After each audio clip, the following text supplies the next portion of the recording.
A ver, si pensamos en lo que vino después de los grandes reformadores como Calvino, ¿qué imagen se nos viene a la cabeza? Por muchísimo tiempo, la idea general era, bueno, la de una especie de declive, ¿no? Como un invierno intelectual. Muy frío. Pero, ¿y si toda esa historia estuviera en realidad equivocada? Hoy nos vamos a meter de lleno en un periodo que es fascinante y, la verdad, muy mal interpretado. La alta ortodoxia reformada. Y vamos a ver que no fue una época de decadencia, para nada, sino todo lo contrario. Un tiempo de un florecimiento y una consolidación increíbles. Ok, vamos a poner las cartas sobre la mesa desde el principio. De un lado, tenemos el mito, el cliché histórico que muchos conocen. La idea de que los que vinieron después de Calvino, pues traicionaron su teología, esa teología tan pastoral, y la convirtieron en un sistema súper árido, abstracto, obsesionado con decretos divinos, puro racionalismo frío. Pero del otro lado está la realidad, lo que la investigación histórica más reciente ha sacado a la luz, un movimiento lleno de una piedad pastoral profundísima, una maduración, digamos, orgánica del pensamiento de la Reforma y un florecimiento intelectual que es francamente espectacular. Entonces, para desarmar este malentendido, esta va a ser nuestra hoja de ruta. Primero, vamos a analizar ese mito de Calvino contra los calvinistas. Después, nos metemos con la verdad histórica que lo corrige. De ahí exploramos el mundo en el que vivieron, su famoso método escolástico, que no es lo que parece. Veremos también las controversias que los forjaron y al final cerramos con la pregunta clave. ¿Por qué todo esto nos importa hoy? Bueno, arranquemos con la primera parte. Y para eso hay que entender la historia que se contó durante siglos. La idea era, la verdad, bastante simple y hasta pegadiza. Después de toda esa calidez, de ese genio pastoral de la Reforma, lo que vino fue una especie de edad de hielo teológica. Así, tal cual. Y este cliché no salió de la nada, ¿eh? Fue popularizado allá en el siglo XIX por figuras como Alexander Schweitzer y después, fíjense, fue reforzado por teólogos del peso de Karl Barth. La imagen que pintaban era la de teólogos ortodoxos como unos racionalistas fríos sin corazón. Se decía que habían abandonado el enfoque centrado en Cristo de Calvino para meterse en una metafísica súper abstracta sobre el poder absoluto de Dios. Y esta visión se convirtió en la interpretación de manual, la estándar, por más de 100 años. Pero justo aquí es donde la historia da un giro de película.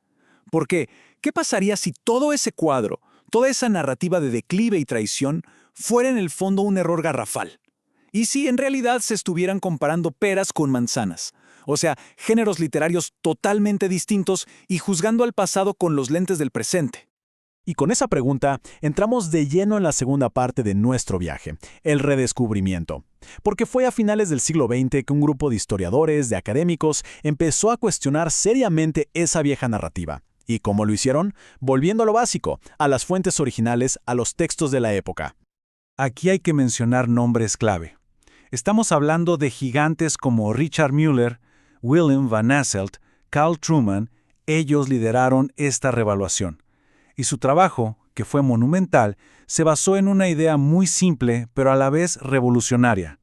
Oigan, dejemos de leer a los teólogos ortodoxos a través de los ojos de sus críticos, y empecemos a leerlos a ellos mismos en sus propios términos y en su propio contexto. Parece obvio, ¿no? Pero cambió todo. El argumento central de Richard Müller, por ejemplo, es fundamental para entender esto. Él demostró que casi toda la crítica se basaba en puros anacronismos. O sea, estaban juzgando un texto académico súper técnico del siglo XVII con los criterios de un escrito devocional del siglo anterior, o peor aún, con las sensibilidades geológicas del siglo XX. Él usaba una analogía genial. Era como criticar a un arquitecto por no ser un buen poeta. Simplemente no tiene sentido. Así que el punto clave, el gran cambio de perspectiva es este. La nueva visión histórica entiende a la alta ortodoxia no como un bajón, sino como una consolidación que era necesaria, una maduración del pensamiento de la Reforma. No fue una traición, para nada. Fue una respuesta, y una respuesta creativa, robusta, a los nuevos desafíos que tenían enfrente, desafíos intelectuales, políticos, de todo tipo. Y para que nos quede claro lo hermoso de este redescubrimiento, escuchen esta cita de Carl Trueman. Él describe este periodo como un florecimiento sostenido del pensamiento. Y dice algo increíble, que toda esa atención al detalle, esa precisión teológica, no era para nada un signo de sequedad, sino de un aprecio profundísimo por la riqueza de la doctrina. Era un mundo donde, como él dice, hasta la hoja más pequeña es hermosa. ¡Qué imagen! Muy bien, ahora que ya tumbamos el mito, pasemos a la tercera parte. Porque para entender de verdad este florecimiento, tenemos que meternos en su mundo. La teología, y esto es clave, nunca sucede en una burbuja. Estamos hablando de un periodo que va más o menos desde 1640 hasta 1725.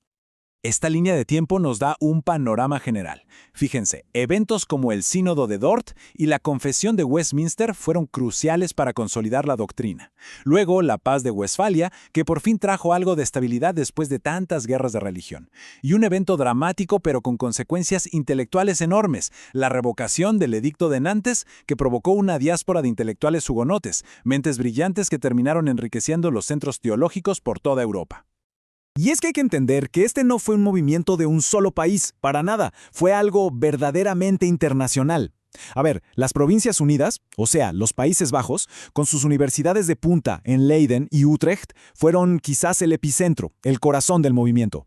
Pero la ortodoxia estaba a tope también en la Suiza de Ginebra y Zúrich, en Inglaterra y Escocia con los puritanos y presbiterianos, entre esas comunidades de hugonotes exiliados y en varios puntos de Europa Central. Estaba por todas partes.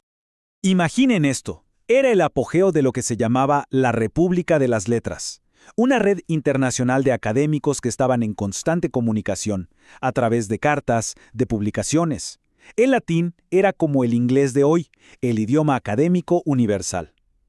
Pero, y esto es muy importante, también hubo una explosión de escritos teológicos en los idiomas locales, en las lenguas vernáculas. Esto llevó todas estas ideas mucho más allá de las cuatro paredes de la universidad. Y todo este ambiente intelectual nos lleva de cabeza a la cuarta parte, donde vamos a desmitificar una palabra que a muchos les suena terrible, que casi se usa como un insulto, el escolasticismo.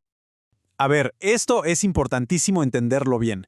El escolasticismo reformado no era un qué, no era un contenido teológico específico, era un cómo, era un método académico. Piénsenlo como una caja de herramientas pedagógica heredada de la universidad medieval que estaba diseñada para una cosa: organizar, definir y defender la doctrina bíblica con la mayor precisión y claridad posible.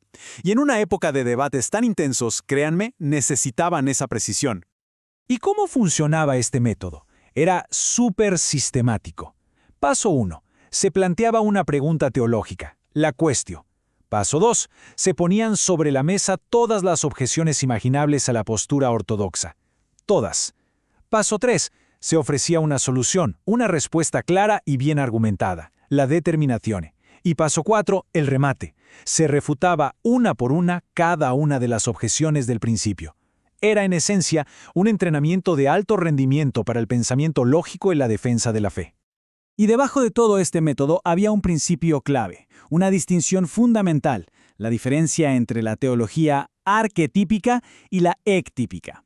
Suena complicado, pero la idea es simple. La teología arquetípica es, el conocimiento perfecto e infinito que Dios tiene de sí mismo. Es el original, inaccesible para nosotros. Y la teología ectípica es la copia, la versión finita que Dios nos revela en la Biblia, adaptada a nuestra capacidad limitada como seres humanos. ¿Por qué es tan importante esto? Porque esta distinción era como una baranda de seguridad.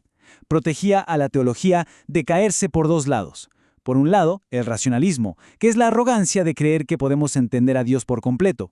Y por el otro, el fideísmo, que es básicamente renunciar a pensar con claridad sobre lo que Dios sí nos ha revelado. Y aquí viene el ancla que sostenía todo el edificio. Por más lógica, por más filosofía que usaran, el método escolástico siempre, pero siempre, estuvo al servicio del gran principio protestante de sola escritura. La razón era una herramienta, una sirvienta, la famosa ancilla theologiae. Nunca, jamás fue la maestra. La Biblia, y solo la Biblia, era la fuente y la autoridad final para toda verdad teológica. Punto. Ok. Ahora que tenemos el método, en la quinta parte vamos a ver cómo todo esto se puso a prueba en el mundo real. Porque la alta ortodoxia no fue una teología de biblioteca, de salón. No. Fue una teología forjada en el fuego, en el calor de debates intelectuales durísimos. Toda esa precisión y esa profundidad que admiramos en su pensamiento no apareció por arte de magia. Fue una reacción, una respuesta directa a desafíos gigantescos que venían de todos lados, de adentro del propio protestantismo y también de afuera, con las nuevas filosofías que estaban literalmente cambiando el mapa del pensamiento europeo. El debate interno más grande, sin duda, giraba en torno a la gracia y la voluntad humana. Por un lado, tenías a la ortodoxia, que, siguiendo lo definido en el Sínodo de Dort, defendía una elección incondicional y una gracia irresistible. De frente estaba el arminianismo, que planteaba lo contrario, una gracia que se puede resistir y una elección basada en la fe que Dios prevé. Y para complicar las cosas, en medio estaba el amiraldismo francés, con una idea súper compleja de un universalismo hipotético que a los más estrictos les ponía los pelos de punta. Pero si eso era un debate de familia, por así decirlo, había una amenaza que venía de afuera que era mucho mayor, el socinianismo. Ojo con esto, porque este movimiento era un racionalismo radical. Negaba pilares del cristianismo, la Trinidad, la deidad de Cristo, la idea de que su muerte fue un pago por el pecado, incluso el pecado original. Para los teólogos ortodoxos, esto ya no era una simple diferencia de opinión, esto era un ataque directo al corazón del Evangelio. Pero, como suele pasar, de esta gran amenaza salió algo bueno, algo inesperado. La lucha contra el socianismo obligó a los teólogos ortodoxos a arremangarse y a defender las doctrinas centrales del cristianismo. Tuvieron que articular sus argumentos sobre la Trinidad y la expiación con una profundidad, una precisión y una claridad bíblica que no se había visto antes. La amenaza, al final, los hizo mucho más fuertes y agudos. Y por si fuera poco, estaba el choque con la nueva filosofía. Cuando un tal René Descartes publicó su discurso del método, el gran campeón de la ortodoxia, Gisbertus Boetius, vio un peligro enorme para la fe. Y ahí se armó una controversia feroz. Pero lo interesante es que el debate no se quedó estancado. Con el tiempo, evolucionó. Teólogos posteriores como Christoph Wittikius intentaron hacer una síntesis, usando las herramientas de Descartes, sí, pero siempre poniéndolas al servicio de la teología. Esto demuestra que la ortodoxia no era un monolito cerrado, sino que podía interactuar de forma crítica y creativa con el pensamiento de su época. Y con esto llegamos al final, a la última parte de este recorrido. Después de todo este viaje por la historia, la teología, las controversias, queda la pregunta del millón. Y todo esto, a nosotros, hoy, ¿para qué nos sirve? ¿Por qué debería importarnos? Pues miren, el legado es simplemente inmenso.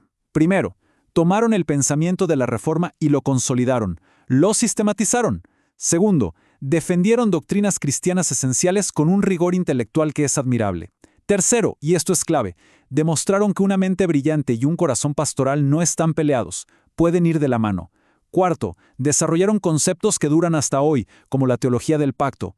Y quinto, nos dejaron un modelo de cómo la fe puede dialogar con la cultura y la filosofía sin tener que rendirse o venderse a ellas. Hay una frase que lo resume todo a la perfección. Lejos de ser un callejón sin salida, un invierno teológico, la alta ortodoxia fue una verdadera primavera intelectual para el protestantismo. Fue una época que produjo herramientas de pensamiento, distinciones finísimas y argumentos sólidos que no solo sirvieron en el siglo XVII, sino que han demostrado su valor a lo largo de los siglos, hasta el día de hoy. Y todo esto nos deja con una última pregunta. Una pregunta para llevarse a casa. En nuestro mundo, que tantas veces nos obliga a elegir entre la fe y la razón, entre el corazón y la mente, ¿qué podemos aprender de estos pensadores? Ellos lucharon con uñas y dientes por unir las dos cosas. Un corazón que ardía de fe con una mente brillante. Una piedad profunda con un pensamiento de una rigurosidad implacable. Su legado, sin duda, es un desafío y una fuente de inspiración. Para saber más, visita nuestra página web en www.teologiaparavivir.com para más detalles.